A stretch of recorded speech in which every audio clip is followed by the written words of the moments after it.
Hello students, welcome to my YouTube channel Alpha Bright classes.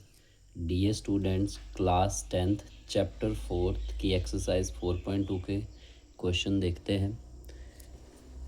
First question है, find the roots of the following quadratic equation by factorisation. बच्चों, जो हमारे पास इससे last वाली videos थी exercise 4.1 में, तो हमने वहाँ पे फैक्टर बनाने सीखे थे। ठीक है बच्चों, तो यहाँ पे भी आपको रूट्स बोला है फाइंड आउट करने के लिए और बाय यूजिंग फैक्टराइजेशन। अब इस वीडियो को शुरू करने से पहले मैं आपको एक इन्फॉर्मेशन देना चाहूँगा। यदि किसी बच्चे को क्वाड्रेटिक इक्वेशन में फैक्टराइजेशन नहीं आती है इक्वेशन फॉर्म में, तो मेरी प्लेलिस्ट में बेसिक्स ऑफ मैथमेटिक्स में जाके आप एक वीडियो डाली है मैंने फैक्टराइजेशन के ऊपर, जो आपका फैक्टर्स निकालते हैं एक्स की टर्म्स में, वहाँ से आप जाके इसको सीख सकते हैं। चलिए शुरू करते हैं। क्वेश्चन नंबर 1, फर्स्ट पार्ट है x square minus 3x minus 10 equal to 0। देखो बच्चों, ये दो वे से आप इसको फाइंड आउट कर सकते हैं। एक फार्मूला बेस्ड है जो आप 8th क्लास से करते आ रहे हैं, और एक सिंपल वे है जैसे मैं आपको सिखाना चाहूँगा। ठीक है बच्चों, तो यहाँ इसमें क्या करते हैं, आपके पास फर्स्ट पार्ट था x square minus 3x minus 10 equal to 0। क्या करते हैं बच्चों, हमेशा फर्स्ट और लास्ट को क्या करेंगे आप, मल्टीप्लाई। तो एक्स स्क्वेयर इंटू 10 कितना आ जाएगा, 10x का स्क्वायर। ठीक है बच्चों, तो यहाँ पे जो भी आपके पास कांस्टेंट टर्म होती है, जैसे 10 है तो ये किस किस टेबल में आती है, ये आती है 10 वन ज़ा 10, 2 5 ज़ा 10 या 5 2 ज़ा 10। ठीक है बच्चों, जो भी आपके पास फैक्टर्स बनेंगे इस कांस्टेंट के टेबल में, जिस टेबल में ये आता है और जो फैक्टर बनते हैं, इनको आप प्लस माइनस करके आप क्या फाइंड आउट करेंगे या चेक करेंगे जो बीच वाली टर्म है। मैं फिर से रिवाइज करवाना चाहूँगा।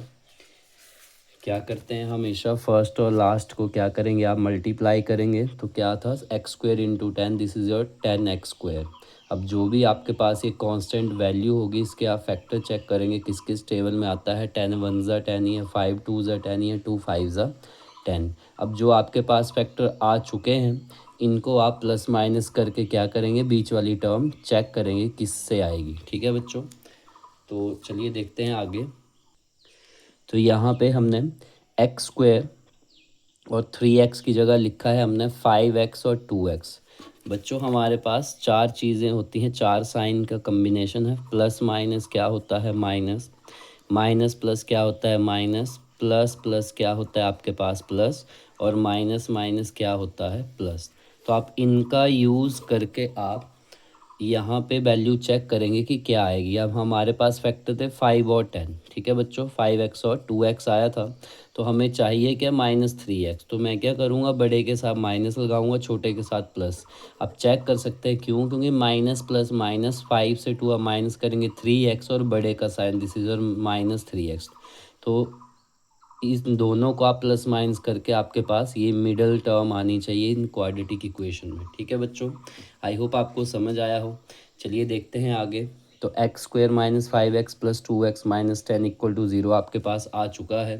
देन तो अब क्या करते हैं बच्चों, इन दोनों से क्या कॉमन निकलेगा, इन दो टर्म से आप कॉमन फाइंड आउट करते हो, तो इन दोनों में कॉमन क्या है, यहाँ पे x2 है, मतलब x इंटू एक्स दो टाइम्स है, और यहाँ पे 1 है, तो दोनों में कॉमन क्या है, x। तो एक x बाहर जा चुका है, तो आपके पास बचा एक x, माइनस यहाँ से x जा चुका है कॉमन, तो दिस इज़ योर 5। तो x इंटू एक्स माइनस 5 यहाँ पे बचा है। फिर मैंने बच्चों ट्रिक बताया था कि इस टर्म को सीधा ही आप इन दोनों के नीचे राइट डाउन कर दीजिए। ठीक है बच्चों, तो हमने इस टर्म को इन दोनों के नीचे राइट डाउन कर लिया है।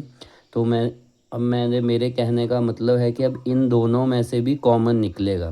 अब इन दोनों में से क्या कॉमन निकालूं कि आपके पास ये बचे, मींस मैंने ये टर्म जब यहाँ पे लिखी, तो इस लिखने का मतलब ये है कि हमें थोड़ा सा आइडिया मिल चुका है कि इसमें से क्या कॉमन निकाले कि यहाँ पे ये बचे। ठीक है बच्चों, तो ऑलवेज जैसे मैक्सिमम टाइम हर क्वेश्चन में ऐसे ही होता है, जो एक्स के अलावा टर्म होती है वो ही बाहर निकलती है। आप चेक भी कर सकते हैं।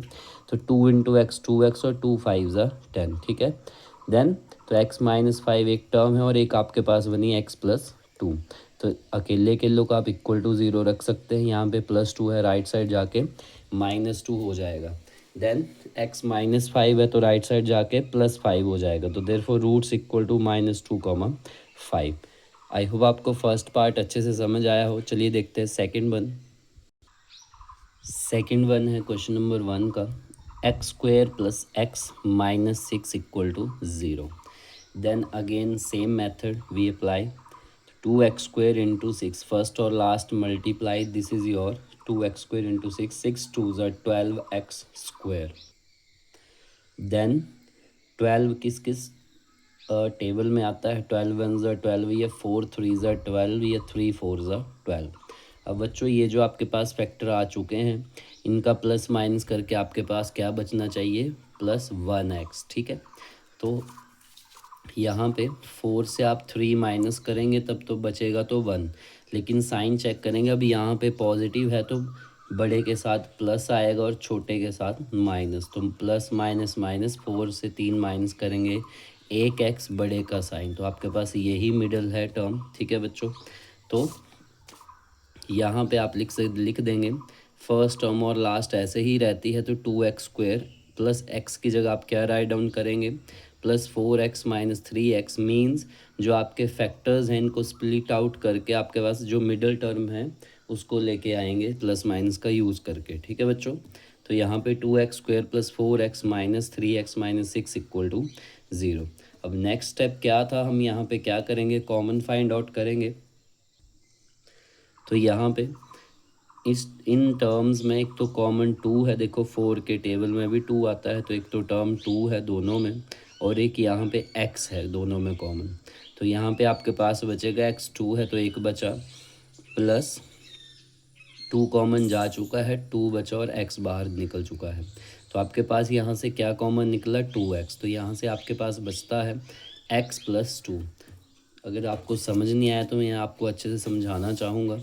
देखिए बच्चों, आपके पास टर्म है 2x² + 4x, तो यहाँ पे इन दोनों में देखो, अगर मैं इसको खोल के लिखूँ 4 × x, तो इन दोनों में कॉमन एक तो देखो बच्चों x है, और एक दोनों में क्या है, 2 है, क्योंकि 4 को आप 2 से डिवाइड करेंगे तो 2 ही बचेगा, तो यहाँ पे एक आपके पास 2x बाहर आ चुका है, आपके पास बचा x + 2, और x आपका कॉमन आ चुका है। ठीक है बच्चों, तो इस तरह आप कॉमन फाइंड आउट करते हैं दोनों टर्म से। देन नेक्स्ट स्टेप क्या था, इसी टर्म को आप इस टर्म के नीचे लिख दीजिए, मींस जो कॉमन निकालने के बाद बचा आपके पास x + 2, यहाँ आके भी क्या होगा, x + 2। अब इस टर्म से मैं क्या बाहर निकालूं कॉमन कि आपके पास x + 2 बचे, तो मैंने कहा आपको एक ट्रिक दिया है कि x के अलावा जो टर्म होगी मैक्सिमम क्वेश्चंस में वो ही कॉमन निकलेगा, तो देन यहाँ पे क्या है, -3, तो आप इसको मल्टीप्लाई करके भी चेक कर सकते हैं, तो -3 × x -3x minus plus minus 3 2 ज़ा 6। आई होप आपको समझ आया हो, इससे आप चेक भी कर सकते हैं कहीं गलत तो नहीं है। ठीक है बच्चों, देन कॉमन निकल चुका है, तो therefore 2x - 3 and x + 2 = 0। Then अकेले के लिए टर्म को आप = 0 रखिए, 2x - 3 = 0, x + 2 = 0, यहाँ पे -3 पर जाके +3 होंगे, 2x = 3, 2 मल्टीप्लाई में है तो यहाँ पे आके डिवाइड, तो फर्स्ट फैक्टर आपके पास रूट आ चुका है 3/2, देन x + 2 = 0, राइट साइड जाके आ जाएगा -2, तो देयरफॉर रूट्स आपके पास आ चुके हैं 3/2 एंड -2। आई होप आपको समझ आया हो अच्छे से। चलिए देखते हैं थर्ड वन, क्वेश्चन नंबर 1 का थर्ड पार्ट है क्वेश्चन नंबर 1 का, देखेंगे बच्चों। तो यहाँ पे आपके पास इम्पॉर्टेंट वन है, ये काफ़ी टाइम एग्ज़ाम में पूछा जाता है, तो आप अच्छे से समझें। चलिए देखते हैं, √2x² + 7x + 5√2 = 0। देखो बच्चों, कई बच्चे इस क्वेश्चन को छोड़ के ही आपको देख के ही इसको लीव कर देते हैं, लेकिन ऐसा नहीं है, ये सिंपल वन है। चलिए देखते हैं, तो आपके पास क्या था, √2x² + 7x + 5√2 = 0। अब बच्चों सेम मेथड फॉलो होगा चाहे क्वेश्चन जो भी हो, तो यहाँ फर्स्ट और लास्ट को आप क्या करेंगे, multiply, then √2 × √2, this is your 2 × 5 × x का स्क्वायर, तो देन 5 2 ज़ा 10x²। क्यों, क्योंकि कभी भी under root x into under root x क्या निकलता है एक्स। क्यों? क्योंकि अंडर रूट तो होता है, अंडर रूट के अंदर दोनों में multiply, x into x x square, square से अंडर रूट आपका कैंसिल आउट होगा तो क्या निकलेगा एक्स। इसी तरह under root two into under root two क्या निकलता है बाहर, सिंपल टू। देन 5 2 ज़ा 10 एक्स स्क्वेयर। तो ये जो भी आपके पास टर्म है 10, इसको किस किस टेबल में आता है, 5 2 ज़ा 10 या 10 1 ज़ा 10 या 2 5 ज़ा 10। देन 5 + 2 क्या होता है आपके पास 7x। तो ये सिंपल वन है देखिए। तो आप इसको लिखेंगे हमेशा फर्स्ट टर्म और लास्ट टर्म वैसे ही रहेगी, और बीच वाली टर्म को आप क्या करेंगे, थोड़ा एक्सपेंड करके इन फैक्टर्स के थ्रू लिखेंगे। देन 7x को आप लिखेंगे +2x +5x +5 √2 = 0। अब इस क्वेश्चन में बच्चों एक आप चीज़ याद रखेंगे, जो ये 2x है वो √2 वाली टर्म लिखें, और 5 जो है वो राइट साइड लिखें इसके साथ। ऐसा नहीं है कि इनको लिखने अगर आप अपोजिट लिखेंगे तो आंसर नहीं आएगा, थोड़ा डिफ़िकल्ट हो जाएगा, और कोई वे नहीं है इसको करने का अच्छे से, सिंपल वे से। ठीक है बच्चों, चलिए देखते हैं तो नेक्स्ट। यानी यहाँ पे बच्चों जो आपके पास टर्म है, आपके पास है √2x² +2x +5x +5 √2। तो बच्चों यहाँ पे √2 इंटू एक्स है, +2 को मैं लिख सकता है √2 इंटू √2। जैसे हमने यहाँ पे √2 इंटू √2 क्या आ गया था, 2 आ चुका था, तो मैं 2 को लिख सकता हूँ √2 इंटू √2 इंटू एक्स। ठीक है बच्चों, तो इन दोनों में क्या कॉमन है, √2, एक एक्स है और एक बचता है अंदर एक्स प्लस √2। क्लियर है बच्चों, एक्स दोनों से कॉमन आ चुका है और एक √2, तो आपके पास बचता है एक्स प्लस ये आपके बाहर आ चुके हैं √2। आई होप आपको समझ आया हो। अब यहाँ से हमने कॉमन निकाला √2x और ब्रैकेट में बचता है x प्लस √2। देन अगली टर्म, इसी टर्म को आप इन दोनों के नीचे रखिए। देन इन में से मैं क्या कॉमन निकालूं कि ये टर्म आए, तो x के अलावा क्या है +5। देखो बच्चों बिल्कुल सिंपल वे से आ गया है। Then √2x +5 and x plus √2, तो ये आपके पास दो फैक्टर आ चुके हैं =0। देन एक एक को आप =0 रखिए। देखिए √2x +5 =0, तो देन +5 है, राइट साइड जाके -5 होगा। √2x =-5, यहाँ पे मल्टीप्लाई में है तो राइट साइड जाके क्या होगा, डिवाइड। तो आपके पास एक रूट आ चुका है, x =-5/√2। एंड सेकंड है x प्लस √2 =0, तो दिस इज़ योर x +√2 है, राइट साइड जाके क्या होगा -√2। तो देन थर्ड पार्ट्स के रूट आपके पास निकले हैं, फाइंड आउट हुए हैं -5/√2, -√2। ठीक है बच्चों, चलिए देखते हैं फोर्थ वन, क्वेश्चन नंबर 1 का। बच्चों क्वेश्चन नंबर 1 से 3 मार्क्स में आपको by using factorisation method roots के लिए क्वेश्चन जरूर आएगा। ठीक है, चलिए देखते हैं नेक्स्ट फोर्थ वन। तो यहाँ पे आपके पास किस में दे रखा है, c जो है ax² + bx + c जो है वो फ्रैक्शन में है, मींस जो आपके पास क्वाड्रेटिक इक्वेशन है ये थोड़ी सी फ्रैक्शन फॉर्म में है। तो इसको हम फर्स्ट ऑफ ऑल सिंपल करेंगे, सिंपली एक इक्वेशन की फॉर्म में लाएंगे। ठीक है बच्चों, तो देखेंगे तो यहाँ पे एलसीएम आएगा। देखिए बच्चों क्या एलसीएम आएगा, 8, जिसके नीचे कुछ नहीं होता है वो है 1। देन अब क्या करेंगे, 1 से आप टेबल पढ़ते हैं। देखो बच्चों जिसको एलसीएम लेना नहीं आता है, चाहे इक्वेशंस हो, चाहे फ्रैक्शन में हो, चाहे कुछ भी हो, तो मैं अगेन आपको बताना चाहूँगा कि मेरी प्लेलिस्ट में बेसिक्स ऑफ मैथमेटिक्स में मैंने मैथ्स का बेसिक बड़े अच्छे से समझाने की कोशिश की है। यदि आपको वो अच्छे से समझ आए तो देन आप यहाँ पे आके कर सकते हैं। ठीक है बच्चों, तो आप वहाँ पे जाके इसको एक बार ज़रूर देखें। और यदि आपको मेरी वीडियोस अच्छी लग रही हैं तो मुझे आप ज़रूर मोटिवेट करें, एक सब्सक्राइब करके, शेयर करके और लाइक करके। ठीक है बच्चों, चलिए देखते हैं फोर्थ वन क्या था। तो 2x² - x - 1/8 = 0। तो यहाँ पे नीचे आपके पास क्या है, एलसीएम 8 है।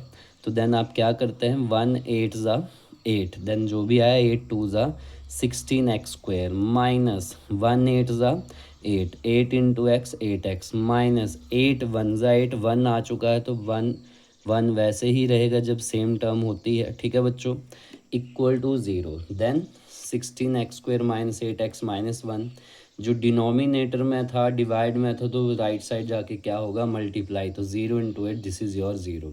तो आपके पास इक्वेशन बन चुकी है, क्वाड्रेटिक इक्वेशन आ चुकी है। देन उसके आगे क्या करेंगे, देन आप फिर सेम मेथड फर्स्ट और लास्ट को मल्टीप्लाई करेंगे। 16x² × 1, this is your 16x²। Then ये जो आपके पास कांस्टेंट टर्म है, इसका क्या बनाते हो, फैक्टर। तो 16 किस टेबल में आता है, 16 1 ज़ा 16 या 4 4 ज़ा 16। आई होप आपको अच्छे से समझ आया हो। देखिए बच्चों, मैंने सारे ही जितने भी पार्ट्स हैं सेम मेथड से करवाए हैं, ठीक है बच्चों। तो चाहे आपको इन पार्ट्स के अलावा कोई और भी पार्ट्स आपको गिवन होगा, चाहे RD शर्मा से डल जाएगा, कहीं से भी, तो आप इसको कर सकते हैं, लेकिन मेथड आप सेम वैसे ही करें जैसे आपको समझाया जा रहा है, ठीक है बच्चों। देन क्या है आपके पास, 4 4 ज़ा 16। देन मिडिल टर्म क्या है, -8x। तो मीन्स 4 + 4 कितना होगा आपके पास, 8x। और साइन क्या है, माइनस, तो दोनों के साथ क्या लग जाएगा, माइनस। देन 16x² और लास्ट टर्म वैसे ही रहेगी। और यहाँ पे आपके पास -8x को हम स्प्लिट करके लिखेंगे, खोल के लिखेंगे, थोड़ा एक्सपेंड करके, -4x -4x, 4 4 ज़ा 16x²। और जब भी दो साइन सेम हो तो एक आपके पास साइन लगता है माइनस का, ठीक है बच्चों। देन यहाँ पे क्या कॉमन निकलेगा, तो यहाँ पे कॉमन है आपके पास, देखो 16 में भी 4 होता है, 4 4 ज़ा 16। तो यदि आपको ऐसे कॉमन नहीं आए तो जो कॉमन निकाल रहे उससे बड़ी टर्म को डिवाइड कर दे, 4 4 ज़ा 16, तो आपके पास बचेगा 4x अंदर। तो कॉमन क्या निकला, 4, एक x आ चुका है, तो यहाँ पे बचा एक 4 × x, -4x जा चुका है, -1। सेम टर्म को आप इसके नीचे राइट डाउन करिए। देन यहाँ पे आप क्या कॉमन निकालेंगे कि आपके पास यही टर्म बचेगी, ठीक है बच्चों। तो सेम टर्म है तो ओनली क्या कॉमन निकलेगा, -1। तो देयरफॉर 4x - 1, 4x - 1 = 0, ठीक है बच्चों। देखो सेम टर्म है तो सेम ही है, तो 4x के अलावा क्या है, ओनली -1। देन यहाँ पे 4x - 1, 4x - 1 = 0, आप अकेला अकेला = 0 रखिए, ठीक है बच्चों। तो -1, दिस इज योर +1, 4x = 1 है, तो x = 1/4। सेम यहाँ पे भी ऐसे ही हुआ, तो देयरफॉर रूट्स = 1/4, 1/4। आई होप आपको अच्छे से समझ आया हो। चलिए देखते हैं फिफ्थ पार्ट क्वेश्चन नंबर 1 का। फिफ्थ पार्ट है 100x² - 20x + 1 = 0। तो अगेन सेम मेथड, फर्स्ट और लास्ट आप मल्टीप्लाई करिए, तो 100x² × 1, this is your 100x²। Then 100 किस किस टेबल में आता है, 10 10 ज़ा 100, और 10 + 10 कितने होते हैं, 20। तो देन 100x² - 20x + 1 = 0। तो यहाँ पे आपके पास मिडल टर्म क्या आएगी, 10 + 10 20, और 10 10 ज़ा 100। तो 10x माइनस है तो दोनों के साथ नेगेटिव लगेगा, +1 = 0। तो दोनों में क्या कॉमन है, 10 है, इसमें भी 10 है, तो 10x यहाँ पे आपके पास 10 से डिवाइड करिए, क्या बचेगा, ओनली 10x - 1, ठीक है बच्चों। तो सेम टर्म आप इसके नीचे राइट डाउन करिए, तो यहाँ पे नेगेटिव है तो यहाँ पे पॉजिटिव है, तो क्या कॉमन निकालना पड़ेगा, -1, ठीक है बच्चों। तो यहाँ पे 10x - 1, 10x - 1 आपके पास दो टर्म आ चुकी हैं, दोनों को आप इक्वेट करिए 0 के इक्वल। देन 10x - 1 = 0, तो राइट साइड जाके 1 होगा, देयरफॉर 10x = 1, तो x = 1/10। तो ये राइट साइड भी आपके पास ऐसे ही सेकेंड रूट निकल चुका है, x = 1/10। तो देयरफॉर रूट्स आपके पास आ चुके हैं 1/10, 1/10। तो आई होप आपको 4.2 का क्वेश्चन नंबर 1 अच्छे से समझ आया हो। यदि आपको अच्छे से समझ आया है तो प्लीज़ लाइक करें, शेयर करें और सब्सक्राइब करना ना भूलें। Thank you students.